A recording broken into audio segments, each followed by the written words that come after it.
Although the majority of police officers perform their roles with honor and integrity, a small number have exploited their positions, betrayed public trust, and engaged in grievous criminal acts. From committing brutal murders to participating in organized crime, these 7 officers have crossed ethical boundaries and faced justice for their misdeeds. Join us as we delve into their stories, examine the evidence against them, and review the sentences they received for their transgressions. Moving on, first, we have to look at Michael Drro.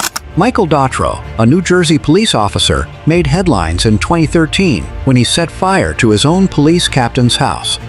Drro used 2 large jugs of gasoline to ignite the blaze at Captain Mark Androko's home with the intent of killing him. At the time, Captain Androko's wife, 2 children, and a 92-year-old mother were all inside the house. While the fire caused significant damage to the home, fortunately, everyone inside survived the ordeal. Michael Drro was swiftly arrested after the incident. The motive for the arson stemmed from Captain Androko's decision to mandate a psychological evaluation for Drro due to ongoing complaints of bullying and harassment towards various staff members at the police station, as well as numerous false allegations of rough and violent behavior during arrests. In court, Drro's wife lost composure and angrily denounced him as a manipulative monster. Drro faced a total of 17 additional charges, including purchasing narcotics while on duty, possessing illegal weapons such as brass knuckles and clubs, and vandalizing the tires of a female colleague's vehicle. His wife was also arrested, charged with providing false information during the investigation and aiding Michael in some of his criminal activities. The number 2 cop we have to look at is Wayne Jenkins. This corrupt officer inspired an entire TV series, We Own This City. The show is based on Sergeant Wayne Jenkins and his elite police unit, the Gun Trace Task Force. Jenkins led this Baltimore police unit, which was initially tasked with reducing crime, but instead became infamous for its extreme corruption. Intended to remove illegal weapons from the streets, the unit instead stole firearms and sold them to criminals. Additionally, they engaged in robbing drug dealers and planting false evidence to cover their tracks. In 2018, Sergeant Wayne Jenkins was arrested and pled guilty to charges of robbery, racketeering, and civil rights violations. The civil rights violation stemmed from Jenkins planting illegal substances on 2 men in 2010. For his crimes, he was sentenced to 25 years in prison.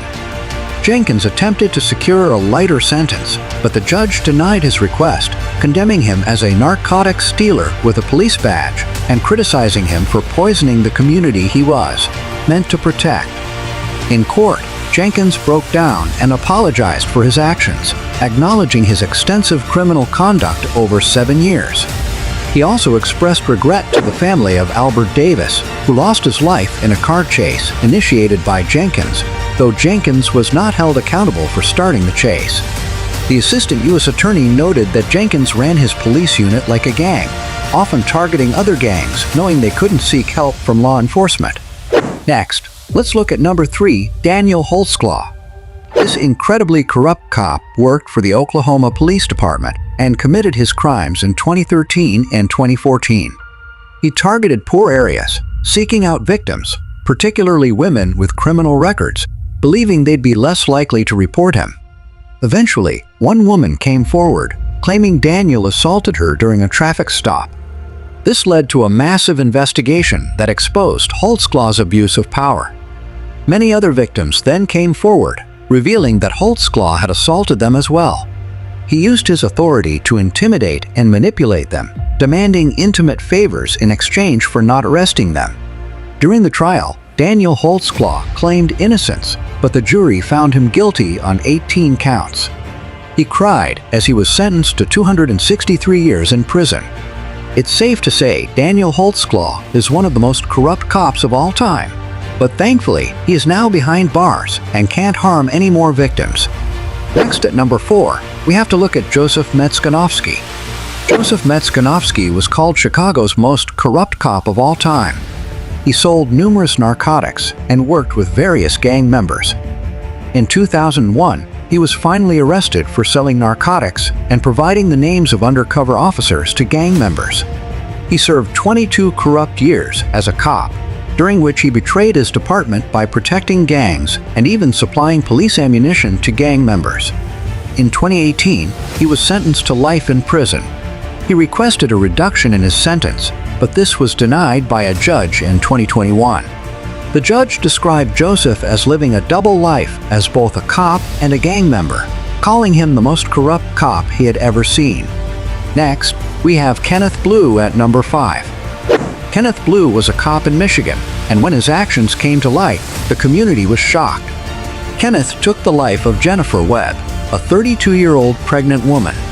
Kenneth had been having an affair with Jennifer and was the father of their unborn child. However, since Kenneth was married, he wanted to keep the affair hidden. He convinced Jennifer to meet him in a secluded area and then shot her, leaving her to die. Jennifer's body was eventually found, and a bullet casing, along with some tire tracks, linked Kenneth to the scene of the crime. DNA evidence later proved Kenneth's guilt, and he was sentenced to life in prison. Now, number 6, I have to show you Eric DeValconer. This Kansas City police officer was arrested for taking an innocent man's life. Eric DeValconer ended the life of Cameron Lamb. Eric DeValconer was responding to a 911 call about a red pickup truck. When he saw Cameron Lamb's red pickup truck outside his houses, he entered Lamb's property without a warrant. He also did not identify himself and was wearing plain clothing. Eric DeValconer pointed his weapon at Cameron, then falsely claimed that Cameron had a weapon and shot him 4 times. This all happened within 9 seconds of Valconer arriving at Cameron's houses. Eric DeValconer was found guilty in 2021 and was sentenced to 6 years behind bars. Next, at number 7, let's look at Zachary Wester. This Florida cop was accused of abusing his power by planting illegal substances on motorists during traffic stops and then arresting them on false charges. An investigation revealed that Zachary Wester had been doing this for many years. He would also steal money from the motorists he arrested and was even caught on body cam planting illegal substances in a woman's car. It's believed he did this dozens of times. In 2019, he was fined, and in 2020, he was arrested and taken to court. In 2021, he was found guilty of 19 charges and was sentenced to 12 years in prison and ordered to pay restitution to his victims. Now it's time for you to make your voice heard. Which of these cops do you think was the most corrupt? Thanks for watching.